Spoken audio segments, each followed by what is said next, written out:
Hello everyone, it's Bernard here And Peter from the Almost Painted channel, and today we want to talk with you about the new Blood Angels. Yeah, we have the new Codex from the box. It's absolutely great, and it's an army that I think we both have a special place in our heart for, but Peter especially. Yes. Basically, in 5th edition when we started playing Warhammer, I went with Astra Militarum, Imperial Guard, and Peter went with Blood Angels. And back then, the shop owner told us that, well, Space Marines in general are a great place to start, and Blood Angels are simply the best. Yeah. And now, I think 12 years later, it's still valid. Yes, especially with this book. It's absolutely fantastic.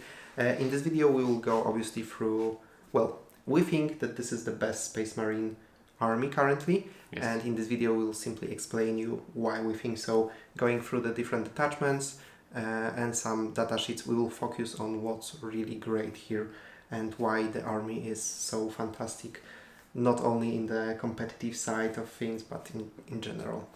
So let's start with the detachments and the index detachment that was reworked to Liberator Assault Group, or as we like to call them, Red detachment. Yes, basically in this book we have detachments red, black and gold. Yeah, it's much simpler. But yeah, the Liberator Assault Group is the general detachment. It's my personal pick, my personal favorite. I believe Peter prefers the other one. Yes, but I have to agree that this detachment works perfectly with everything in the supplement. Yes, that's my... Yes, so I think that this is the reason, that it's just the most universal one. Exactly, that's the thing that tipped it over the... Dev Company? No. The Angelic Host? Yes. Okay. Yes, I think that Peter was most interested about the Angelic Host. It's very strong. All of them are actually playable, and you can win with all of them. But simply the Liberator Assault Group benefits every single unit you have in your army, while the Dev Company one obviously only to Dev Company, and the final one only to Jump Pack models, which can still be, for example, Dev Company, Regular Guys, and Sanguinary Guard. But still, they have some limitations. This one does not. And the detachment rule is unchanged from the current one, from the index one. You get +1 to attacks and +2 to strength. Yes. The +2 to strength is really important because it often works as +1 to wound when you go with, for example, your chainsword from 4 to 6, yes, etc. You have higher chance to beat the toughness +1. Yes, and it obviously works after the charge move. Yes. But very cool. The extra attack when you have very powerful melee characters is also worth it, and extra strength and attacks when you have the assault intercessors. It just turns them into blenders, really. But they also have the best enhancements, in my opinion. So yes. The first one, Peter, could you read to us? Yes, it's Speed of the Primarch, and it just gives once per battle. Fight first. To a whole unit. To a whole unit. Yes. It's very simple, but it's so crazy powerful. And again, the enhancements, they don't have any limitation on what you want to put it on. You can put it on Gravis Captain, you can put it on Terminator Captain, you can put it on Terminator Chapline, on Apothecary, on whatever really. And trust me, a brick of unmovable Terminators sitting in cover and soaking all the damage with Armor of Contempt. All those detachments have Armor of Contempt, by the way. Yes. Forcing your opponent to charge them only to find out that you fight first anyway. It's such a great one. And even if it's once per game, it will really change the tide of this whole battle, because, well, there is, you know, that the opponent will probably have one killer unit you want to stop at all cost. This will allow you nothing to add here. Maybe one thing, Blood Angel have many ways to access fight first. Yes. I mean, many. They have 2 characters that have this natively, and obviously as all Space Marines they can take the Judiciar, but this just allows you to put it on any unit you want across the board. Super great stuff. Next one? Yes, the next one is Rage Fueled Warrior. Yes, this also. And it also works only once per battle. But on the chosen character, you get for a fight phase sustained hits free. Yes, it's sustained in the fight phase, so you can't put it on more shooty character. Yes, it's only maybe. Yes, but sustained hits free is like a ridiculous thing. Yeah. Especially since Blood Angels, obviously as a Space Marine, they retain off of moment, so you should absolutely fish for them. If your character is hitting on 2s, and on a 6-up you have chance to score 4 times that many hits, you reroll all the times. It's once per game, and I think that there is general consensus that you should put it on a Blood Angels captain. Yes. Because with Finest Hour and the Red Thirst, he can go up to 11 attacks, I believe. Hitting on 2s, rerolling everything. On 6s, he will score 4 hits instead of 1. And he will have death wounds, because that's the rule of the Finest Hour. So he's an absolute blender. If he also is leading Assault Intercessors, even 6 of them in an Impulsor, he also rerolls all the wound rolls if the target's on the objective, or wound rolls of 1. He can do it with Power Fists for 1 less attack, but with Strength 10, I think it's very tempting. It's ridiculously good for something you can put on a throwaway character. It's not something you need to... It's crazy fun, in my opinion. That's the first thing. Because it gives you a chance, not a guarantee, but a chance to, for example, fell a whole Imperial Knight with your favorite captain, which is cool as hell. It may not be a thing that you should build your list around, but definitely it's something that, again, 6 Assault Intercessors, your captain, and just go with it. You can even... But then again, he wouldn't have Finest Hours. You can put it on the Jump Pack captain to, deep strike him and then try to go with it. But quite cool enhancement. Definitely one I would be taking a lot. Okay, the next one. Icon of the Angel.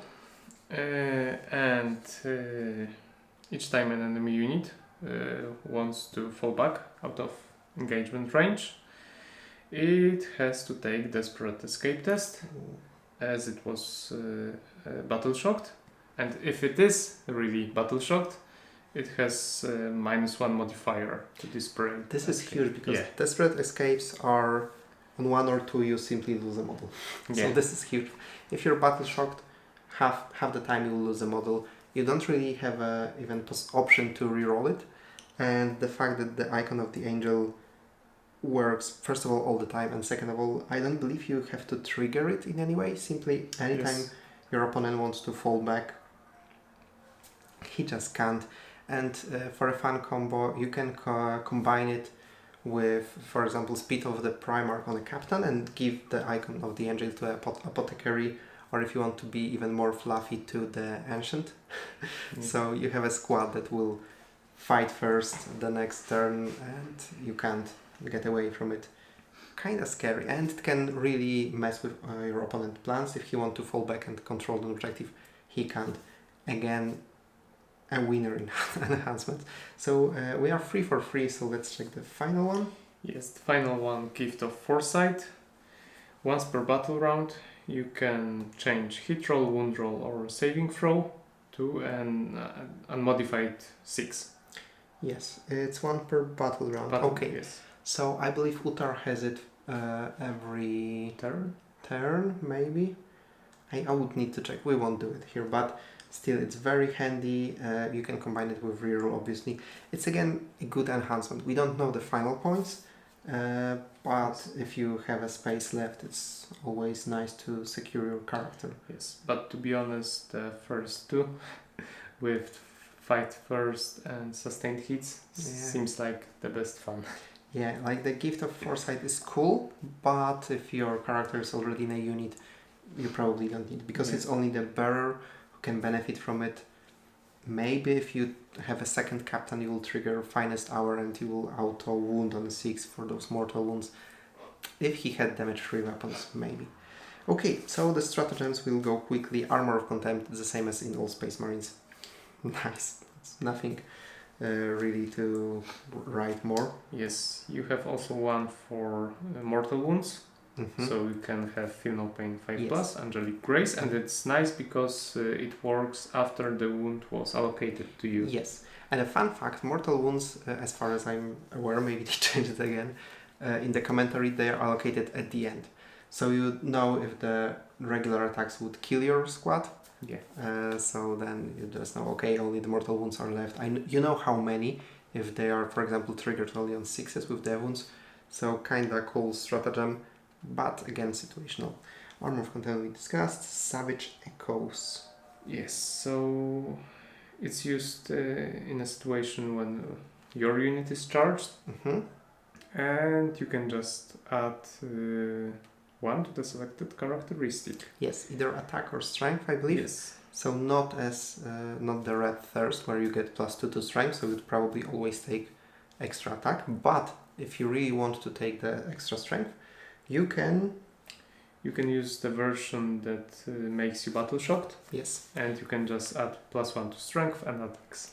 Yes. So you get battle shocked. It's in your opponent's charge phase. Yes. So I think I would do it most of the time, unless I really want to use another stratagem. Because then you have your own turn. When you auto pass, if you're not below half strength. So yeah, it's kinda nice. The defensive buff again. I would like it to be the modern red thirst, to be +2 to strength, because then it would be a choice.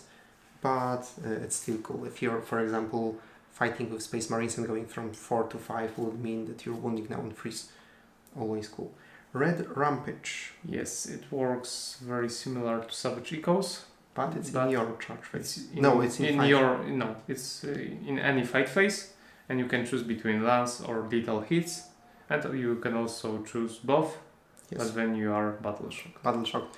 Lance only works when you are charging though.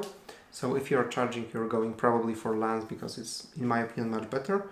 But if you're, for example, targeting the off of moment target, or you're in an ongoing fight, you also have option for lethal hits, or you can go with everything, and it would still be, you're risking battle shock. It's not battle shock test. You're automatically battle shocked, yes, which is a downside. But other than that, quite good offensive buff. The next one is Aggressive Onslaught. I think this is the money maker. Yeah, it's great because after advance you can either shoot or charge, and if you want to be battle shocked, you can do both. But the great thing about it is that most of your units just want to charge after advancing. They don't care about shooting with their pistols, unless you're doing it with aggressors, because you totally can. Again, it's all units, no restrictions. But yeah, it's simply 1 CP for charge after advancing. Yes. It was missing in the index. It's now here, combining with the fact that they are so fast in general.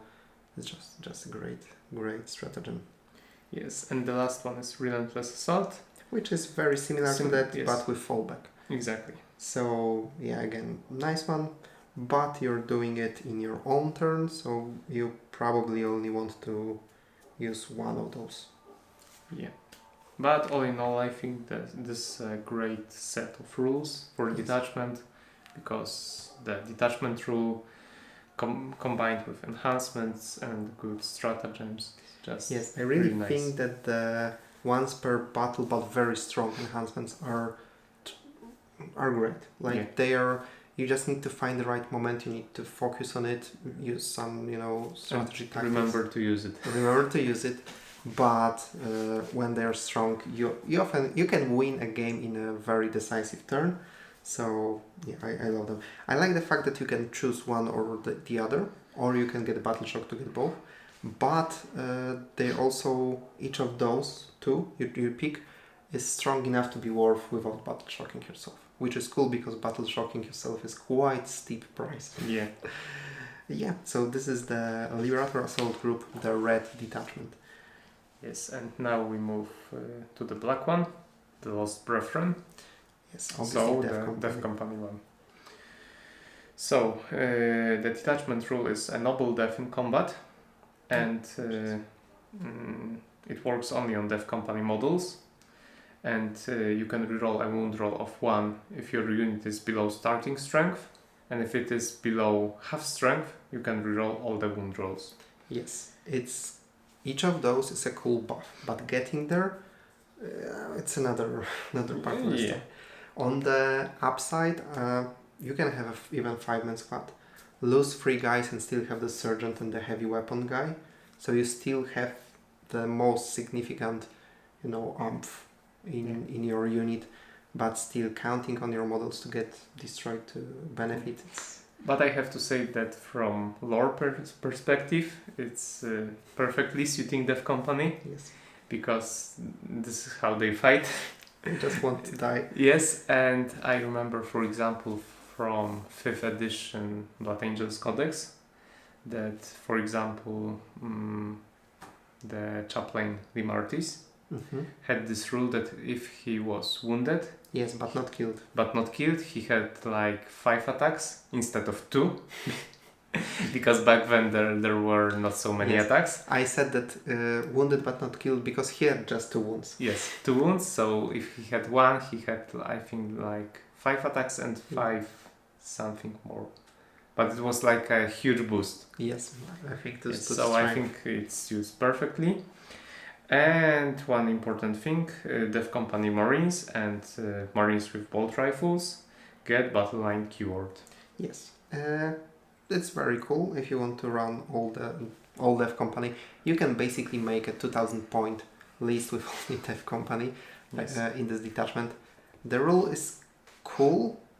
The only problem I have with why I'm such a skeptic is because Assault Intercessors, which some believe are even better than the Dev Company guys, they have built-in rerolling wounds rolls 1 and whole wound reroll on the objective. Yes. But the Dev Company themselves, they have reroll 2 hits. So yeah, I think they're still very powerful with this detachment. But let's take a look at the enhancements. Yes, and the first one I think we like very much because it's Sanguineous Grace, and also it works only once per battle. Yes. But if your character is within engagement range of 3 or more models, it can fight 1 additional time. It's very huge and very important. And the way it triggers is also kinda natural for the type of thing. You attack important unit, you failed to kill them all. It's because it works at the end of the fight phase. Yes. So there were many times when I attacked something with my strong unit and they whiffled, or there were very poor or good defensive rolls, and I just wished one more guy to. And with this, if there remain 3 guys or more, you can fight again. Very, very nice. You can make quite powerful. You just have to survive their attacks before you can use it. Yes. But all in all, it's great. Yes, the next one is Blood Shard. Yes, this one is also cool, but basically the first time you're slain, so also once per battle, on a 2-up, you can get back with 3 wounds. Yes. Which is cool because I don't remember how many wounds the captain has. 5 wounds. Yes. I wanted to say it's cool because if he had 6 wounds, he would be automatically below half strength. But no, if you really want to keep your captain alive, because again you need to put it on a generic model, because for example, Limartis or Astrat you want to keep alive because they provide tremendous buffs. But on a captain, it's like if you have points left, sure, why not? Yeah. Okay, the third one is to slay the War Master. And once per battle, at the start of the fight phase, if you are within engagement range of 1 or more enemy characters, you can select one of those character units and you roll 6 dices, and for each 4+, they get 1 mortal wound. It's cool. I believe that there is a datasheet ability somewhere in similar vein that you do mortals to the enemy. But the other one gets boost when you're dealing with the warlord. This does not. It's only once per battle, so it's basically a free grenade stratagem. Yeah. It can be very important if you have the right target, but I just hope it's not very expensive. Yeah, and I think you just have better options to choose. And the last one, Vengeful Onslaught. When your character is destroyed, until Dev the company character. yes, everything is around All the right, company. it's actually the bearer. Yes, if he's destroyed, until the end of your next turn, each time a friendly dev company model makes an attack, add 1 to the hit roll. Yeah, this one is cool simply because the eviscerators on the dev company, they hit on force, so they would benefit from it. It's a good one, but again, you need to make a throwaway character. Probably captain with a jump pack, dev company captain with a jump pack, so you can try to do something, and if he dies, whole your dev company gets +1 to hit. Yes. Kind of good. Is it only in melee? No, attack. So Yes, it's in attack. shooting and in everything. Quite good, honestly. Yeah. Okay, so now the stratagems. Glorious Sacrifice. It's quite interesting because if your dev company unit was holding an objective and it is destroyed, you can use 1 CP to still hold that objective until your opponent regains it. Yes. And with Blood Angels in general, with how melee focused they are, there's high chance that the opponent will try to shoot you instead of fighting, so you can really stop his plan by simply saying, I will control this objective anyway. So yeah, quite a good utility stratagem in my opinion. Yeah. We said about our Armor of Contempt. Yes, another one is Armor of Contempt. Yes, and final Retribution. Okay. It's a long one. You use it in the fight phase after your enemy selected targets. It's basically Fight on Death. Yeah. But a cool one. Because Fight on Death is often on a 4-up or costs a lot. This one costs 1 CP. So usually it's on a 4-up. Here is also on 4-up. But if you're below... No, it's only if it's next to the chat line. If you're 12 inches from the chat line, you get +1 to it. So you're hitting on 3-ups. Yeah. Remember, both Limartes and Astorat are chat lines. So they will probably be nearby. Astorat can give Fight on Death on his own. But still, Fight on Death on a 3-up is super good. It's just a great thing. Because it's not just one attack like in 8th or 9th edition. It's just this model can still fight. Yeah. So very, very good. Okay, Furious Onslaught. You can just make a longer piling. So D3 plus 3. Yes, if you're next to the chat line or if it's below starting strength, you can just move 6 inches. Yes, well, we have been playing boarding actions recently, and by the way, you can see Blood Angels with New Mephiston in a boarding action game, so it will be linked somewhere here. In boarding actions, piling absolutely does not matter. Yeah. They don't matter, but in a regular game, it can be very important. Again, if you need it, you just spend a CP, you will know when. I think I would prefer other stratagem, but again, it can be very good. I know it from playing Corn Demons. It can be very good when you charge some unit that is mid-board trying to get to you. You kill it and then you have 6 inches and you travel just a great distance to the objective. Because in regular games you can pile in onto the objective, and being 6 inches next to the objective after you... Because it's piling or consolidate? It's piling. Never mind. Yeah. So maybe let's move on to the next one. Okay, the one last thing, because I want to defend it. So, when you have a model with Sanguinius Grace and he can fight twice, he can pile into a different unit, because it's like once per battle, and the end of the fight phase. So after the piling, if the bearer is within engagement range of 3 or more enemy models, he can then fight a unit he did not charge. It's a great idea. So it's actually a good combo in that particular situation. Okay. Lost Rage? Yes. It's another very thematic. Because if your dev company unit is below starting strength, you can add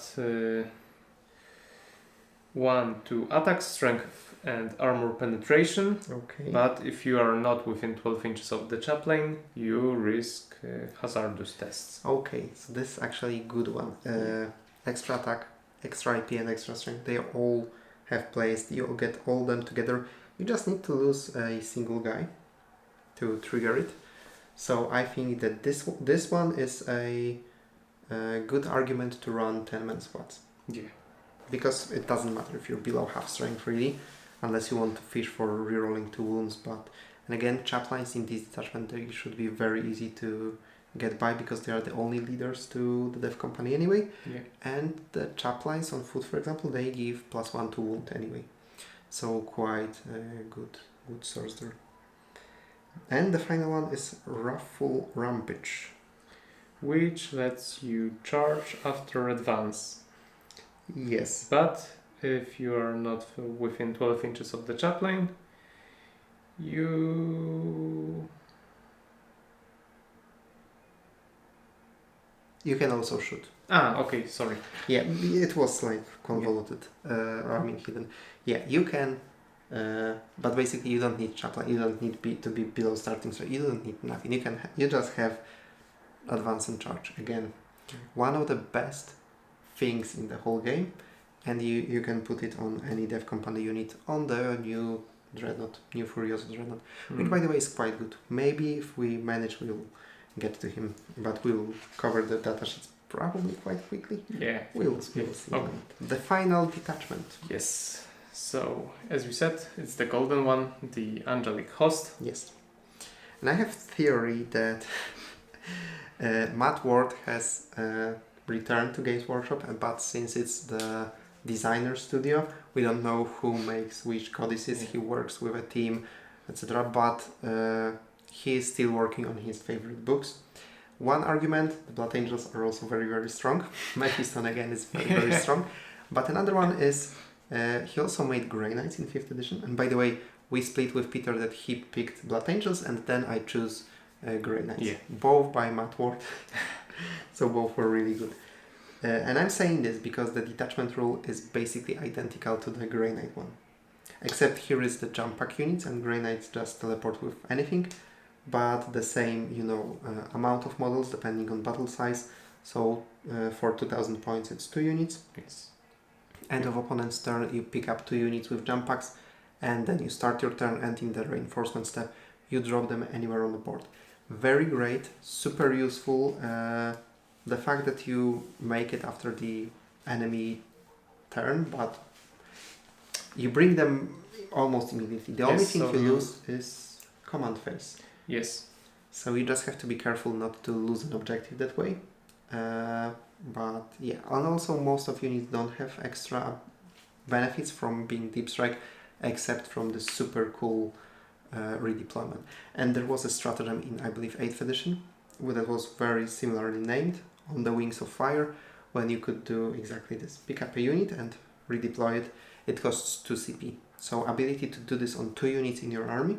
Yeah. Very good. Late game you can just pick up 2 models, and in the final round, if you, for example, have something to be behind enemy lines to control other parts of the table, just fantastic. Yeah, but it's only limited to jump pack units, so it's okay. I think it also works great on Inceptors, because obviously when you deep strike, you're more than 9 inches from your enemy, so you have 9 inch charge. Inceptors, they can deep strike within 3 inches, and they are shooty units, so they don't care about charging. So they are like the perfect utility tool. Like they're usually good utility tool. In this detachment, they are just great to be redeployed all the time within 3 inches of your opponent and just shooting away.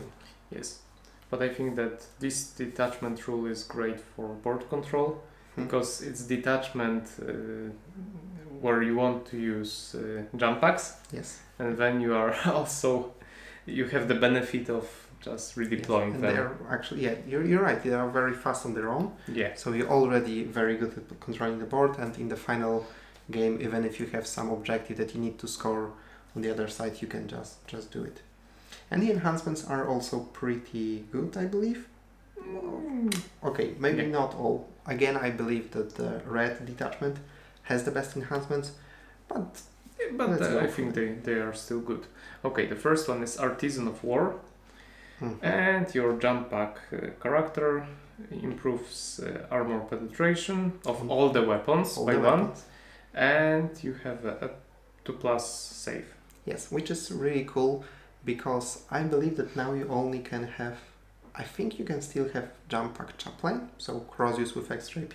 Sounds good, cool. But in general, the jump pack characters they have 3 up save, so going to 2 up save is nice. Yes. And improving all the weapons AP by 1 is super great because if you have a plasma pistol, you can go to ridiculous amounts of AP, Yeah. and you don't need to overcharge it to, for example, bypass Space Marine armor.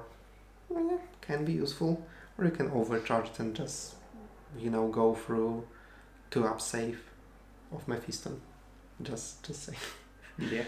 It's a nice boost. It's 2 different ways. It's both defensive and offensive. I just like it. The next one is Visage of Death, and basically all enemy units within engagement range of the bearer have to test Battle Shock in their command phase. So the timing is great because this is the moment when they want to score objectives. Yes, but they need to be within engagement. So it's not like it will work always. Yes. From time to time, maybe. So you basically need to charge the enemy, not to beat him below starting half strength. Yes, and this enemy unit has to be on the objective if you want to get the full benefit. Yes. I mean, otherwise they will lose the stratagem support. Yes, it can also be very important. But yes, as Peter mentions, you need to do it with 1 warlord against 1 unit. It can be okay. It may be incentivize you to pile into another unit just for that, but I don't think it's the best one in the book, honestly. Yeah, it's situational because sometimes it might change the outcome of the game, but I think that most of the time. Yes, and probably that's because we don't like the battle shock mechanics. Yeah. Like they are all very similar in the leadership ability. I mean, everything has a Space Marine, 6 up, Custodes 6 up, Primarch 5+. Yeah, at best. So yeah. Okay. The next one is Archangel's Shard, and it gives your melee weapons anti-chaos 5+ and lance ability. Yeah.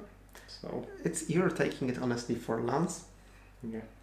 But if you'll be facing against chaos and you pop in Finest Hour, that means you're scoring devastating wounds on 5 up. Yeah. So that's something. But yeah, if you really need the lance on your leader, it may be significant. It depends on the points, honestly. But it's not auto take. Yeah. The final one is. Yeah, the final one is Gleaming Pinions. And once per turn, when enemy unit ends a normal, advance or fallback move within 9 inches of your character, you can make a normal move up to 6 inches. Yes, so you don't roll to see how far you go. You have flat out 6 inches. It's not once per battle round, it's once per turn. And you may think that how often it happens in your turn in this situation. It's usually when the opponent comes to you. But as far as I remember, normal move is often like this is... Yeah, this enhancement allows you to make a normal move. If your opponent has a similar one, for example, you go to him, he moves d6 inches because most of the other ones are, roll at d6, and he makes a normal move escaping, it triggers your ability because it's once per turn and it's now your turn. And now you move 6 inches towards him in your own. It's hilarious, but even if you can only use it in your opponent's turn, it's super good. It's the whole unit, right? No, model only. Yeah, but this bear's unit. Yeah, you're right. So crazy good. Flat 6 inches all the time. Every time when you don't roll, but you have a given result, and it's the best possible in this case. Yeah, just be happy. Just take it. Okay, stratagems. Armor of Contempt, same as Space Marines. Cool, very useful. There. So the next one is Unbridled Ardor. Yes. And it also works on a unit that was just destroyed. Mm-hmm. And In any phase. yes. And until the end of the battle, each time a friendly sanguinary guard unit makes an attack that targets the enemy unit that just destroyed your unit, you can reroll the hit roll and you can reroll the wound roll. This is impressive amount of buffs. And I don't believe that you can only use it once. Yeah, you can use it every turn. So phase. yeah, it seems like every time if you have with this one you want to take as many sanguinary guard as you want. You probably would want to anyway because they are quite powerful now. Yeah. But anytime opponent kills anything, because it doesn't have to be a character. Just adapt to it doesn't have to be another jump pack unit. It can be, I don't know, the lonely lieutenant with combi weapon, whatever. Yes. You get to reroll hits and wounds with sanguinary guard against the killer, which you can force by charging lone captain, for example. You can do it against Magnus. Yeah. You can do it against Angron. You can do it against Imperial. If you're playing against Imperial Knights, suddenly I think that all your sanguinary guard will be rerolling hits and wounds against every single knight on the board.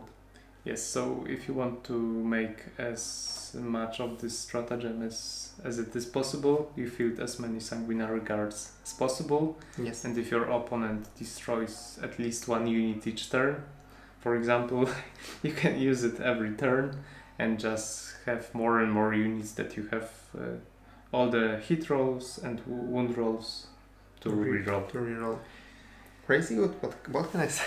And it frees your Oath of Moil on another target. Yeah. Okay, now it's time for Angel's Sacrifice. So at the start of the fight phase, you pick one jump pack unit from your army, and until the end of the phase, each time an enemy model within engagement range of your unit select its targets, it must select your unit as the target of all of its attacks. It's again a classic one. It's very sanguineous like this. Yeah. It's Angel's Sacrifice, but it can be also very, very good to stop your opponent from scoring something. Every time you do something that forces your opponent to do things your way, not his way, can be very significant. This is one of those. You can obviously, I think in previous editions it was either only Sanguinary Guard or maybe even Sanguiner himself. But again, Sanguiner can deep strike straight into the fight. Yeah. And if you have, for example, an objective that you really need to hold and a squad of Assault Intercessors who are actually quite fragile with 3-up save and 4-up invulnerable save, you can pop in Angel's Sacrifice and Armor of Contempt and Sanguiner with 2-up save and I believe 8 wounds? Possible? Yeah. Or he definitely 8 has attacks. attacks, probably 6 wounds, but maybe 7. If he has 7 attacks, he's quite... It will be... Yeah. 7 wounds. 7 wounds, 2-up save, 4-up save. Yeah. Yeah. So he's quite sturdy. Again, or you can do it the other way around. Maybe you want to survive with your Mephiston because you want to use him for later. Whatever, you can then... And you definitely do.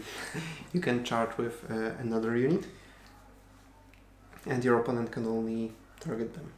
Yeah. So quite a cool stratagem. Very strategic. Very strategic, but also very fluffy. So yeah. I like it. Okay, the next one is simple. You can give one of your jump pack units lethal hits or precision in the fight phase. Actually, both at the same time. And here you don't have to... You're right. Because in all the previous one you had to choose. This one is both of them. Yeah. It's cool to pick up a character, but again, you're probably choosing it for lethal hits. Yeah. If you're targeting, for example, Oath of Moment target, then it's always beneficial. Imperial Knight or another tough thing. It's a cool stratagem. Yes, the next one is Descent of Angels, and it lets you deep strike 3 inches from enemy units, but you cannot charge. Yes.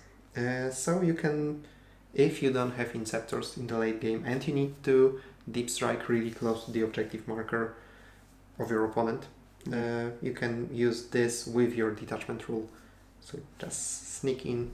You can, for example, sneak in Lonely Captain, Sanguine, or maybe even the whole squad.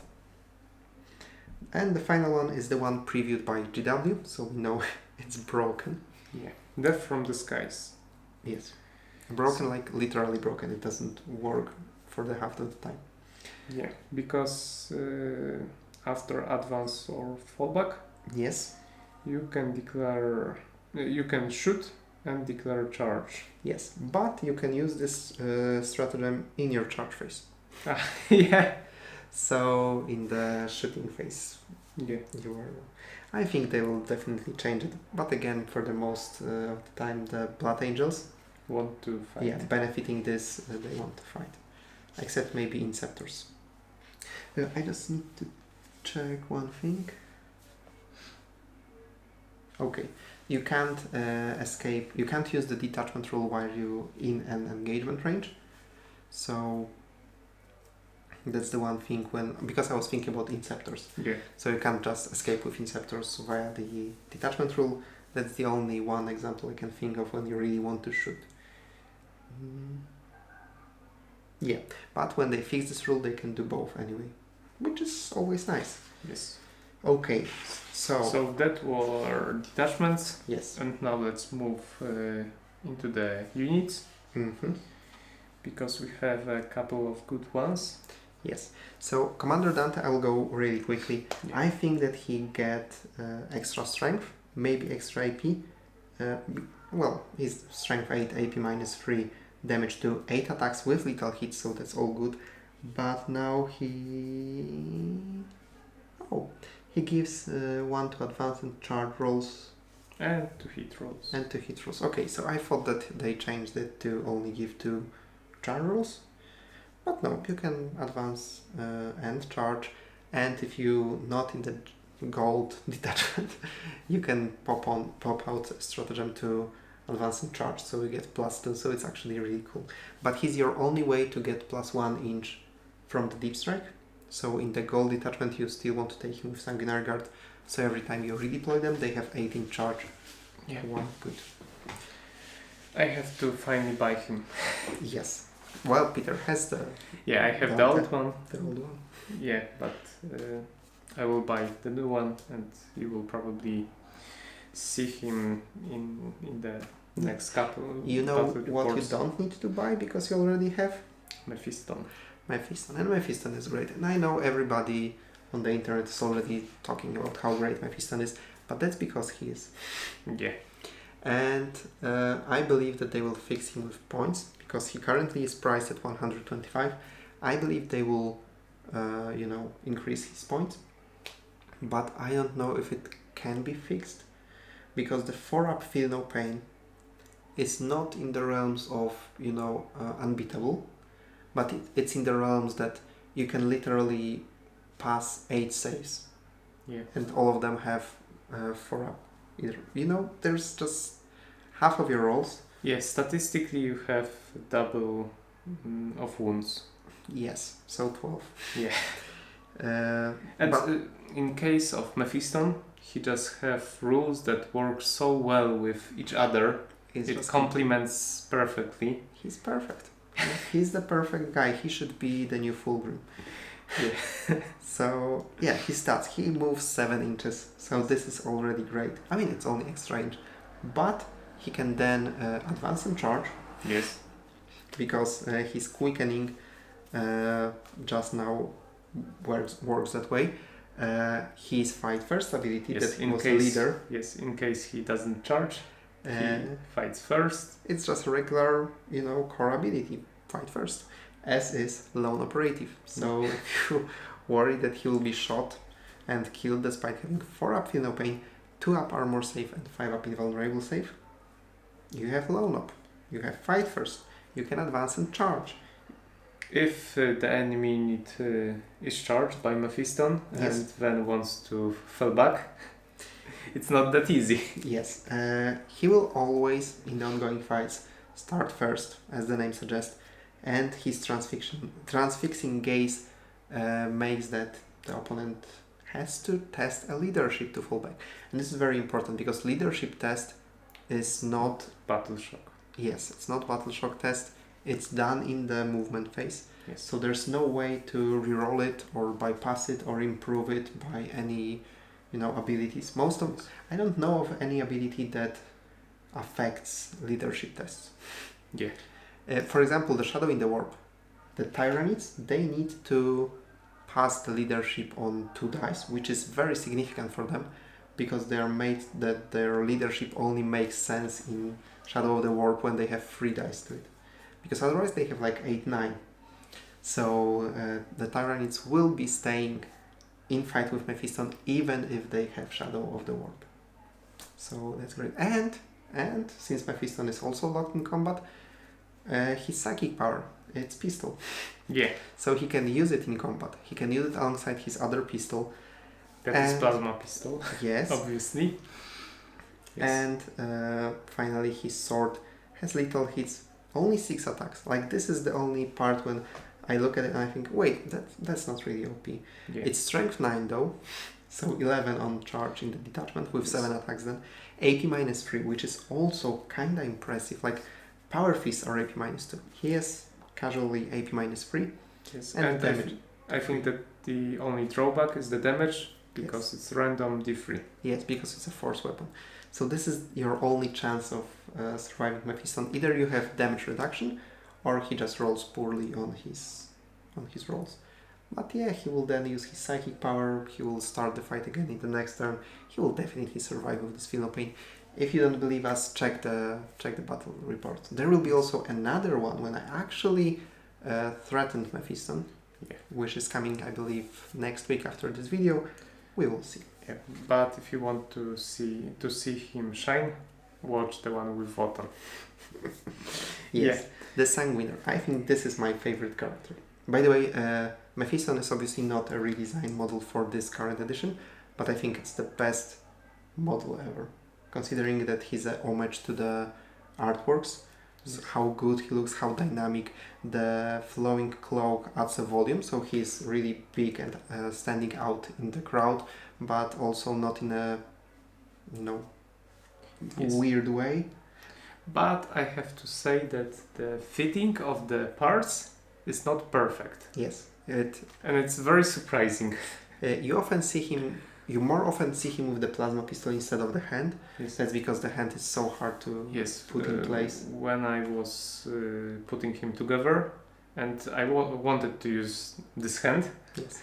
it was like at this height, so it was looking hilarious. So I decided to go with plasma pistol.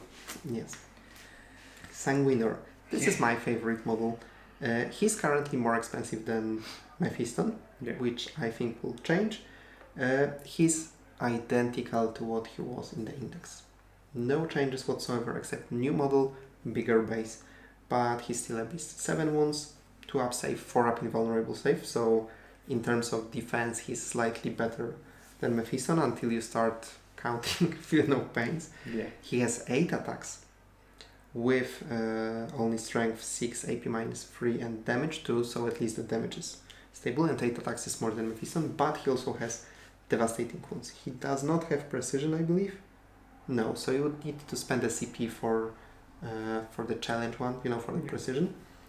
But he still has fight first. He still has lone operative, which is super cool in the gold detachment.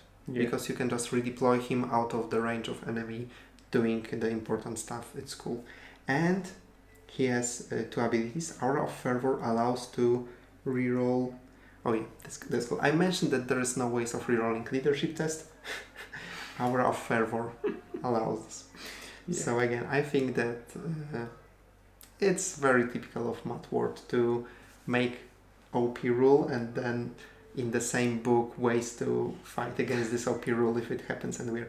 And his Miraculous Savior allows you to put him in fight when your opponent charges any of your units on the board, as long as he was in the reserves, which is very good combo with fight first. Basically unchanged, but still wonderful beast. I will definitely try to convince Peter to include one in his. Yeah. And he looks amazing.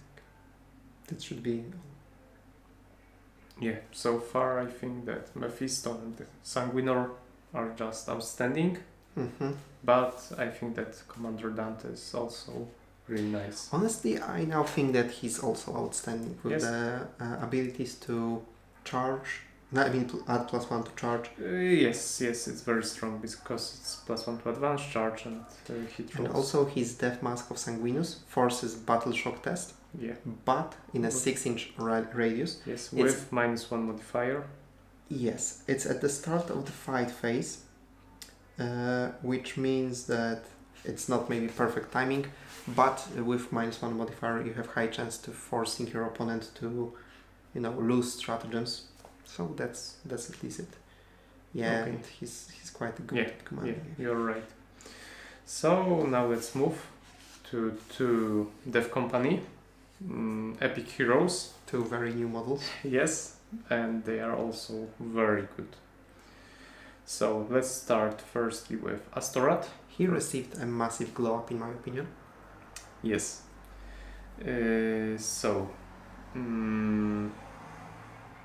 He has 2 up save, 4 up invulnerable save, which is already great.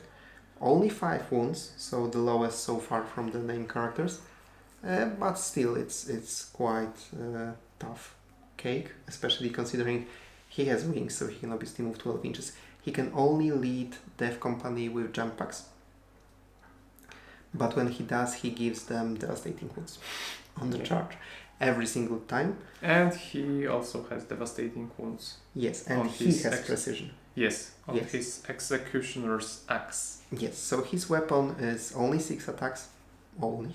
So But in the red detachment it's 7 attacks at strength 9, AP minus 3, damage 2, and devastating wounds. So yeah, not bad. not bad. And he has the Redeemer Of the Lost.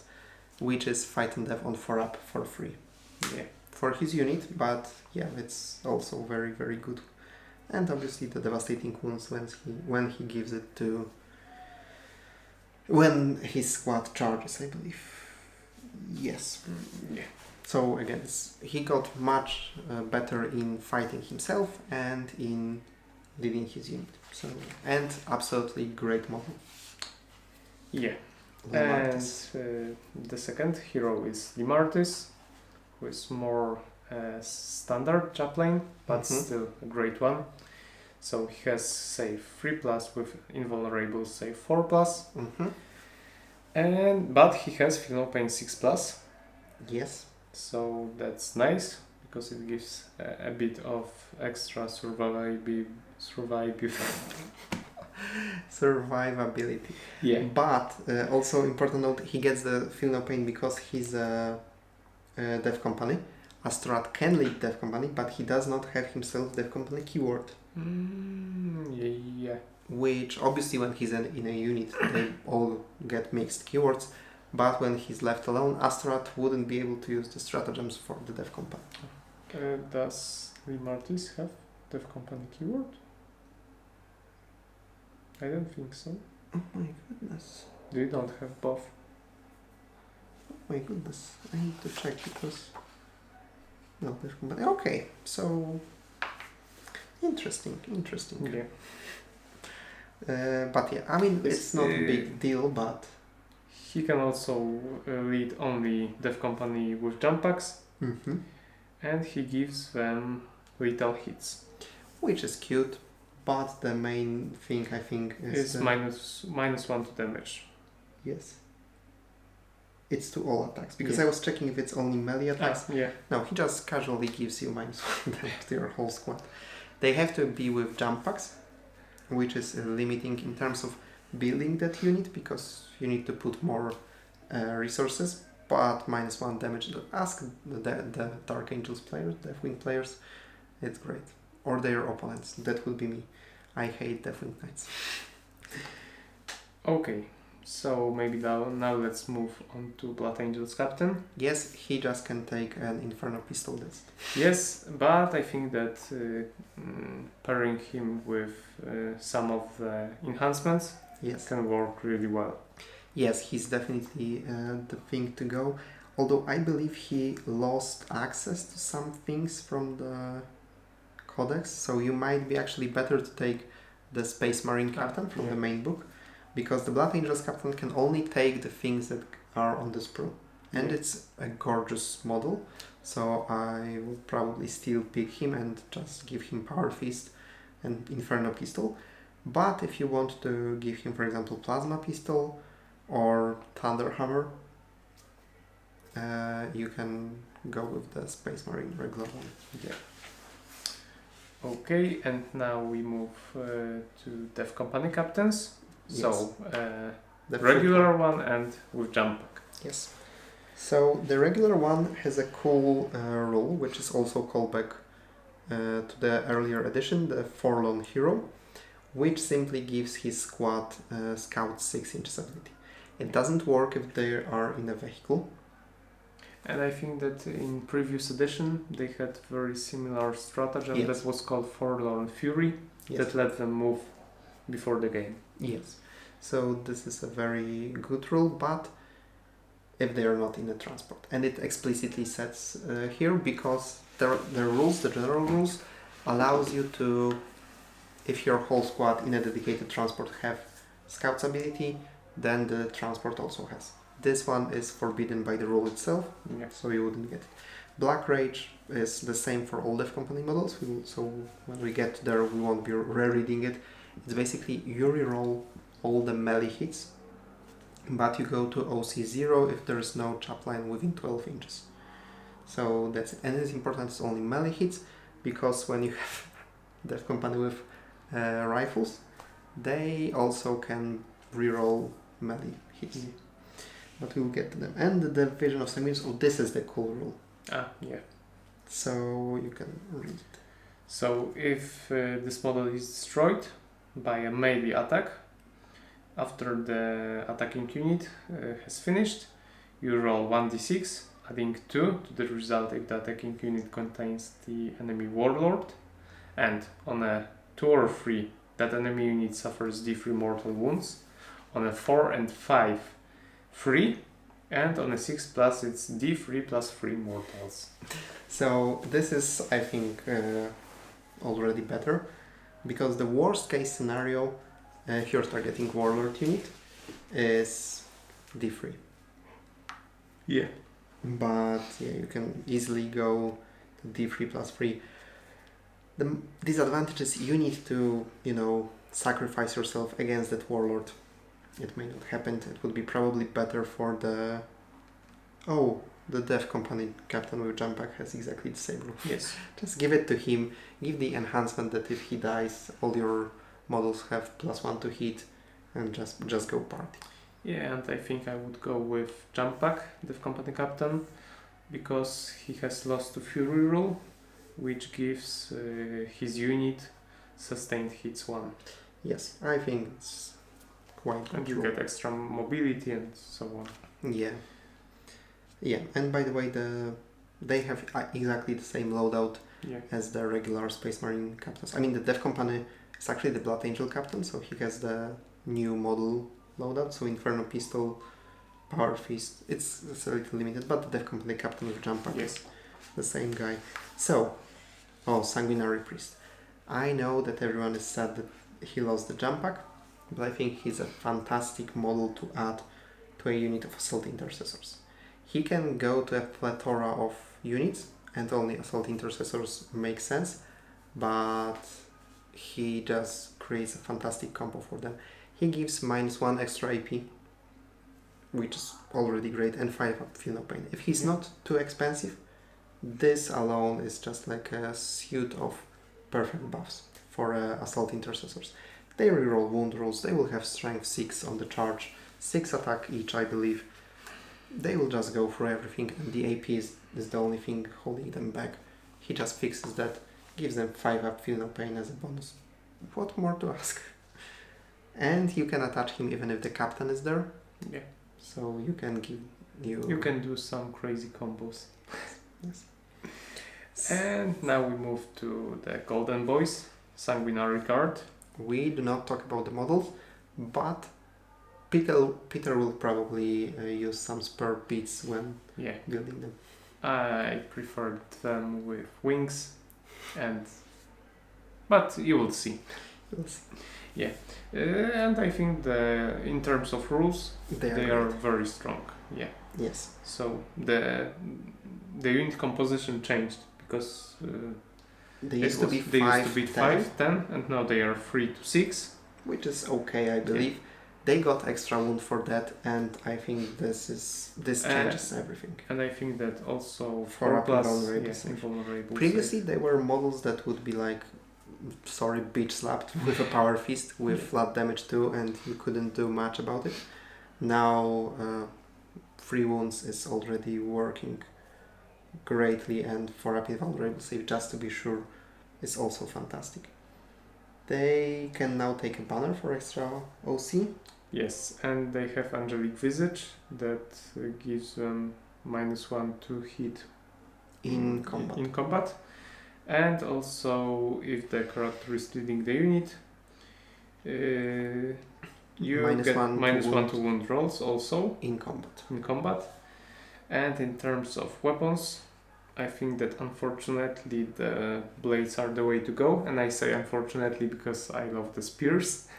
Yes, I mean mathematically, because with blades you get 4 attacks and you get better AP of -3, and other than that it's all the same, but spear gives you lance, but it's only 3 attacks and AP -2. Yes, the AP hurts the most. Yeah, because it's strength 6 and damage 2. So identical damage, identical strength, both hitting on 3 up, by the way. Yeah. If with this all the spear, for example, hit on a 2 up, I would probably take the spear. Yeah. But as is, the blade simply, with all the buffs to strength, etc., you don't really need lance that much on them, but extra AP, especially -3, it's very crucial against 2 up saves. But you can always take one with a banner. Yeah. Death Company Marines with bolt rifles. Okay, these are regular intercessors that are probably more expensive. They have 6 up, feel no pain, and reroll hit rolls in melee. Yeah. They can take all the extra weapons that are on the upgrade sprue, so Eviscerator, Power Fists, and actually even Thunder Hammer, because I believe the Sergeants can take them. Yeah. Yes, Death Company Marines can take a single Thunder Hammer. Their special rule is Visions of Heresy. Once per turn you can target this unit with to fire Overwatch or do Heroic Intervention for 0 CP. Since these are named, you can actually do it. It's not limited by the balanced data slate. So I would actually consider taking a min squad of them to give the Sergeant extra weapon and one guy. What is it? One model's bolt rifle can be replaced.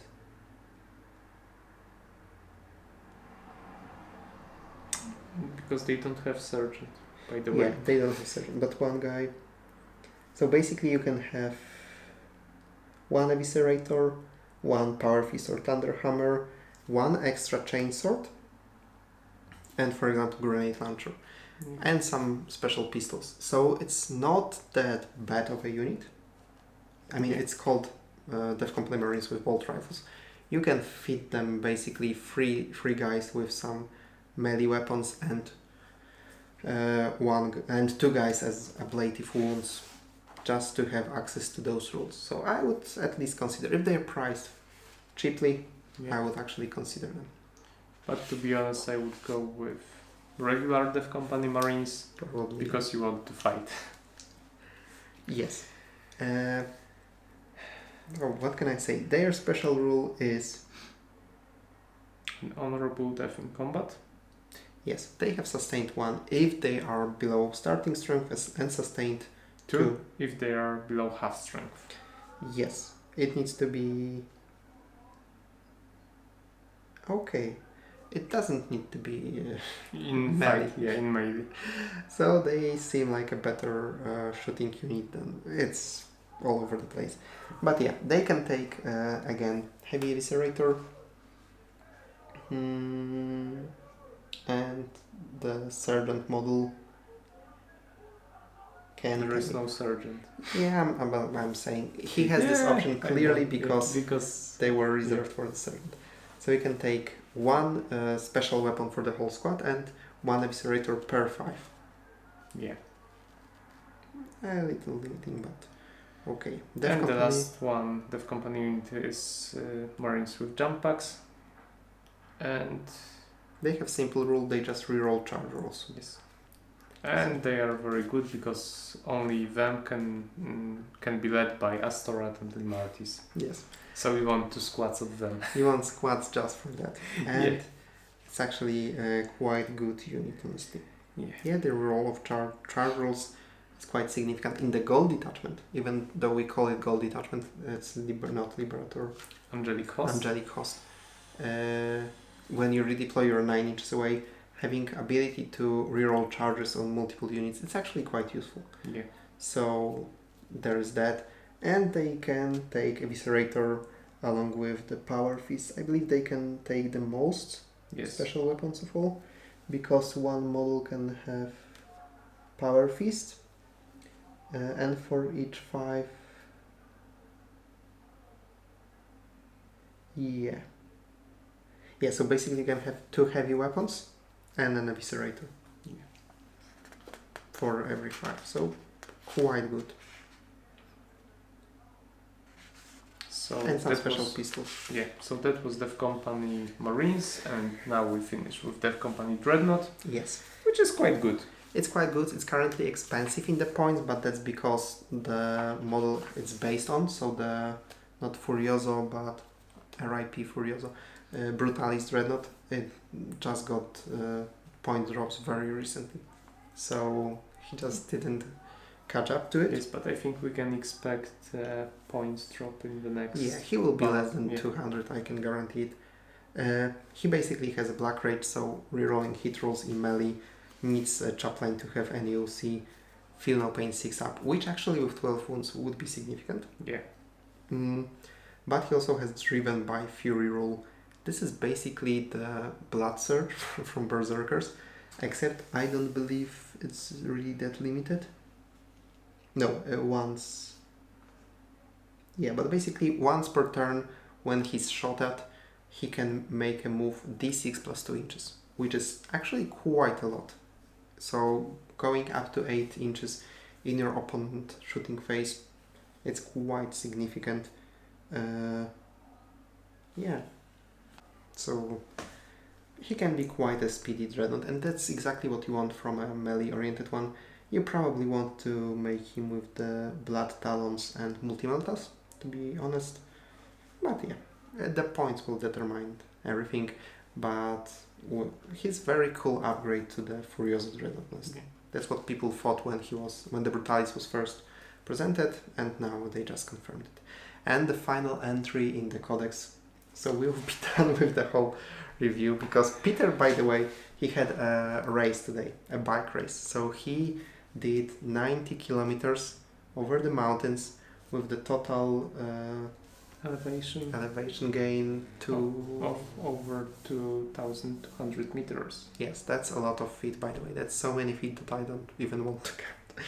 The final entry is as fast as Peter, because this is the Ball Predator. This is one of the most iconic units in the game. Yes, and I have to say that this is very nostalgic for me, because I started with Blood Angels back in 5th edition, and it's the only original model back from them that is still in the current Codex. It's actually true, because even though there are some in Space Marine Codex, now the Blood Angels, they are like supplements. Yeah. So yeah, this is the only one that survived, literally. It's quite good, by the way. It's very fast. It moves 12 inches. Toughness 10, 3 up save. Wish it was 2 up save or something. Whatever. All his main weapons, which are the turret weapons, and by turret weapon I only mean Ball Flamestorm Cannon.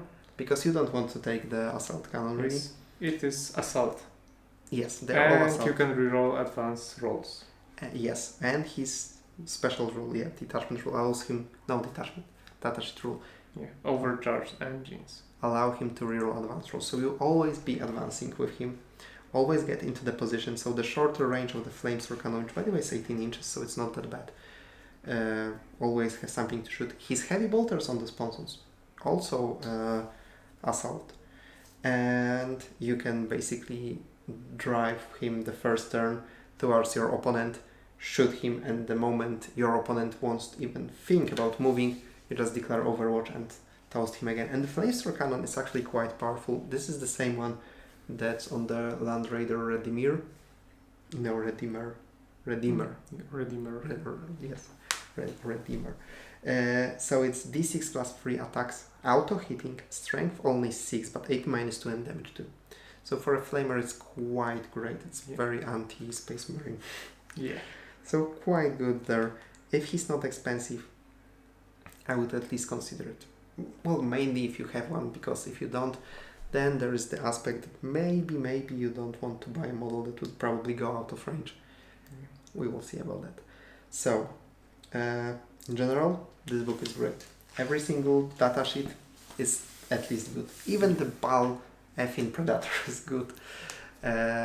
Even the Bolt Dev Company. Honestly, they are quite interesting. The fact that you can mix them with every model with a different weapon, basically, they would do a good kill team. Yeah. And the rule to auto heroic is also nice. So there is that. And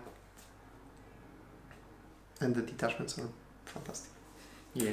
The Dev Company detachment is good. Like, there are codices that I believe that would love this detachment. But in comparison to yes, to the other two, it's a bit weaker, but I still like it very much. Yes, you would need to focus very much on Dev Company Marines, and your opponent will probably try to kill unit by unit, not to trigger too many buffs. But then again, there are still some good stratagems, some good enhancements, definitely. So it's not that, and Dev Company is in general very killy. But again, the only problem is that the red detachment, Liberator Assault. Yes, it's just too good. It still works with the Dev Company and gives them buffs. So that's the only problem. It's just too good. But what I really appreciate is that among all this power creep, because let's call it power creep, they remained still fluffy. Yeah. I love the fluff the most. So I hope you guys love it too. Yes, because the one thing that makes me happy is that it seems to be such a fun supplement to play. Yes. I just want to feel Dante, Sanguine or Mephiston because they are so entertaining. Yes, entertaining, yeah. Yes. They should probably increase their points eventually. But even if they do, they have just fun rules. Yeah. So I don't mind playing more for an army and then probably not be the most competitive, because it's just like with the Ctans now in the Necrons, they're just so fun to play. Even though Necrons don't win that many tournaments anymore, it's just pure enjoyment. Hope you guys enjoyed this video, by the way. Yeah. Speaking of enjoyment.